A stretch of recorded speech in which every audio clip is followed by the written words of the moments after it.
ہمارا آج کا موضوع ہے decolonization, its causes and its implication, اور یو کین سے انفلوئنس، یعنی عدم استعمالیت کیا ہے، اس کے اسباب اور اس کے اثرات۔ تو سب سے پہلے ہم ڈی کولونائزیشن یعنی عدم استعمالیت کے مفہوم کو سمجھنے کی کوشش کرتے ہیں۔ اگر عام فہم زبان میں سمجھنا چاہو تو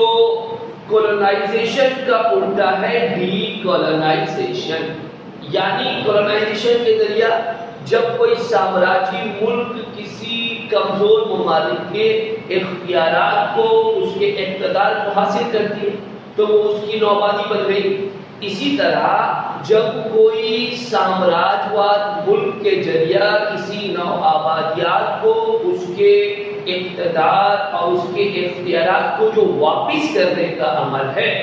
ریٹرن کرنے کا جو عمل ہے، وہ ڈی کولونائزیشن کہلاتا ہے۔ سمجھئے؟ اس سے مراد وہ عمل جس کے ذریعہ کوئی سامراجواد ملک کسی نو آبادی کو اس کے اختیارات، چاہے وہ سیاسی ہو، معاشی ہو، اور اقتدار اعلیٰ کو جو واپس کرتا ہے، وہ ڈی کولونائزیشن یعنی کہ عدم استعمالیت کا عمل کہلاتا ہے۔ اس کے بہت سارے کاؤزز ہیں، اس کو سمجھنے کی آسانی کے لیے کئی حصوں میں کیٹیگرائز کر دیا گیا ہے۔ پہلے ہم سیاسی نقطہ نظر سے اس کو دیکھنے کی کوشش کریں گے۔ The nationalistic viewpoint، یعنی تاریخ دانوں کا یہ ماننا ہے کہ یہ جو ڈی کولونائزیشن کا عمل پیش آیا،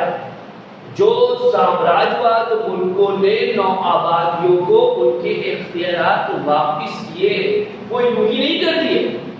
بلکہ تمام نو آبادیوں میں ان کے خلاف جدوجہد کی گئی،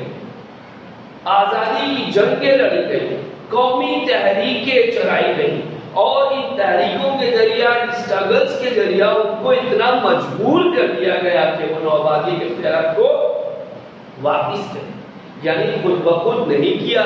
بلکہ قومی تحریکوں نے ایسا کرنے پر انہیں مجبور کیا۔ انٹرنیشنل بیک گراؤنڈ، اب ہم اس کو دیکھتے ہیں کہ اس زمانے میں دوسری عالمی جنگ کے بعد جو ہے ساری دنیا کی عالمی فضا میں غضب کی تبدیلی آئی تھی۔ آپ دیکھو گے 1941 کے اٹلانٹک چارٹر میں بھی یہ بات کہی گئی تھی کہ نو آبادیات کو اب آزاد کر دینا بہتر ہے۔ اس طرح 1960 میں یونین میں بھی یہ بات اٹھائی گئی کہ یہ نو آبادیاں بسانا، دوسرے ملکوں پر قبضہ جمانا جو ہے وہ ہیومن رائٹس یعنی انسانی حقوق کے بالکل خلاف، اس لیے اس کو آزاد کرنے میں بہتری ہے۔ تو جب بین الاقوامی سطح پر تمام صوبے اس کی مخالفت کر رہے تھے، تو اب اس کا ختم ہو جانا، یعنی نوآبادیوں کا ختم ہو جانا ایک فطری بات سی ہو جاتی ہے۔ Situation of the imperialistic countries, یعنی دوسری عالمی جنگ کے بعد جو بھی سامراجواد ملک تھے جنہوں نے اپنی نو آبادیاں ایشیائی اور افریقی ممالک میں بسا رکھی تھی، وہ اپنے اندرونی معاشی اور سیاسی الجھنوں سے جوجھ رہے تھے۔ ان کی حالت خود بھی خراب تھی، خود وہ پرامن طریقے پر زندگی بسر نہیں کر پا رہے تھے۔ تو ایسی سچویشن میں دوسری نو آبادیوں کی فوجی، معاشی اور تمام انتظامیہ کی ذمہ داری ان پر ایک بوجھ بن چکی۔ ان تمام حالت کے درپیش جو ہے ان سامراجواد ملکوں نے رفتہ رفتہ تمام ایشیائی، افریقی جو اور لاطین امریکہ کی جو نو آبادیاں تھیں ان کے اختیارات ان کو واپس کر دی۔ اس کے امپلیکیشنز یعنی انفلوئنس پر غور کرتے ہیں۔ پہلے سماجی نقطہ سے دیکھتے ہیں، چیک ٹو ریشیل ڈسکریمنیشن۔ ہم جانتے ہیں کہ جہاں جہاں بھی سامراجواد ملکوں نے اپنی نو آبادیاں بسائی، ایشیا ہو، افریقہ ہو، لاطین امریکہ ہو، وہاں پر ان گوری چمڑی والوں نے، سفید فام لوگوں نے جو ہے نسل پرستی کی انتہا کر دی۔ نسل پرستی کے نام پر لوگوں کو خوب ستایا گیا، قدم قدم پر ان کا استحصال کیا گیا، ہر میدان میں اس بنیاد پر ان کے ساتھ ناانصافیاں کی گئی۔ لیکن جب ڈی کولائزیشن کا عمل ہوا تو اس لعنت کا بھی خاتمہ ہو گیا، لوگوں میں بھائی چارگی، اتحاد اور اعتماد کی فضا جو ہے قائم ہونے لگی۔ پولیٹیکل انسٹیبلٹی، آپ دیکھو گے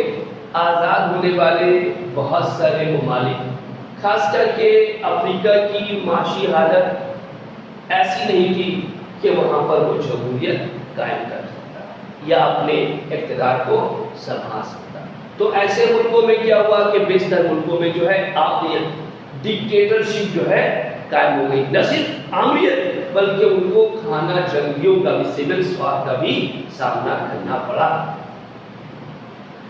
سپریمیسی آف دا ایلیٹ، جہاں جہاں بھی نوآبادیاں قائم تھی وہاں پر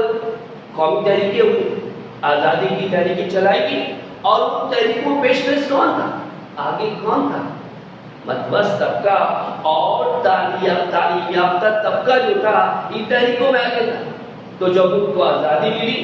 جو نوآبادیوں سے نجات ملا، تو یہی طبقے جو وہاں کی سیاست پر، اعلیٰ مسلط پر قابض ہو گئے، اور بقیہ عوام جو ہے ان کے حصے میں کچھ نہ ہے۔ سیاسی نقطے سے دیکھیں گے، rise of the third world ہے نا، دوسری عالمی جنگ کے بعد جو ہے سامراجواد ملکوں سے تمام ایشیائی، افریقی، لاطین امریکی ممالک کو جو ہے نجات ملا، نوآبادیوں سے نجات ملا، وہ آزاد ہوئی، اور ایسے کنٹریز جو ہے وہ تیسری دنیا، تھرڈ ورلڈ کہلاتی ہیں۔ چونکہ ان لوگوں نے کافی تکالیف سہا تھا، تو ان لوگوں نے جو ہے سامراجواد کے خلاف، فیوڈلزم کے خلاف، نسل پرستی کے خلاف جو ہے محاصرہ کیا۔ یو این او کے ممبر بننے کے بعد انہوں نے یہ جو نسل پرستی کا معاملہ تھا، ان تمام استحصال کو جو ہے انٹرنیشنل پلیٹ فارم جو ہے مہیا کیا، اس کی مخالفت بڑی سطح سے کی گئی۔ چیکنگ امپیریلزم، خاتمہ سامراجواد کا، بالکل جب دوسری عالمی جنگ کے بعد ایسی فضا قائم ہوئی کہ تمام نوآبادیاں جو ہے رفتہ رفتہ جو ہے سامراجواد کے سکنجوں سے جو ہے آزاد ہونے لگی،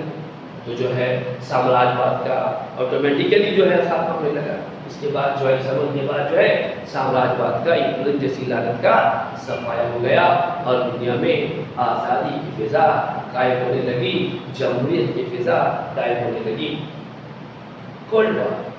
کولڈ وار جو ہے یہ ڈی کولائزیشن کا ہی دور کی دیر ہے، کیونکہ آپ دیکھو گے کہ دوسری عالمی جنگ کے بعد جو کنٹریز جو نوآبادیاں بنی ہوئی تھی، ان لوگوں نے جب آزادی پائی تو ان کی معاشی حالت جو ہے وہ اسٹیبل نہیں تھی، وہ معاشی طور پر جو ہے خوب مضبوط یا مستحکم نہیں تھی، اور ان کی اسی کمزوری کا فائدہ دنیا کی دو بڑی طاقتوں یعنی کہ یو ایس اے اور یو ایس ایس آر، امریکہ اور سوویت رشیا نے اٹھایا۔ ان لوگوں نے ایسے کنٹریز جو نئے نئے وجود میں آتے، ان کی فوجی اور ان کی مالی امداد کے ذریعہ انہیں اپنی جماعت کو شامل کیا، اور اب تک دنیا جو ہے دو پاور ایکسس میں، دو طاقت کی جماعت میں بٹ گئی، اور ان کے درمیان جو ہے وہ سرد جنگ، کولڈ وار کے حالات سے قائم ہو گئے، پوری دنیا پر جو ہے جنگ کا خوف منڈلانے لگا۔ پھر اگر معاشی نقطے سے دیکھیں تو کیا ہوا، سارے کنٹریز کی حالت تقریباً ایک جیسی تھی، جہاں جہاں سامراجواد ملکوں نے اپنی نوآبادیاں بسائی تھی، ان لوگوں کا اصل منشا ہوتا تھا کہ جو ان کی نوآبادیاں ہوتی تھی وہاں سے وہ را میٹیریلز لے جائیں اور اپنے ملک میں جو ہے اس کو پروڈکٹ کی صورت دے کر پھر اپنے نوآبادیات کے بازاروں میں اس کو بھر دیں اور خوب زیادہ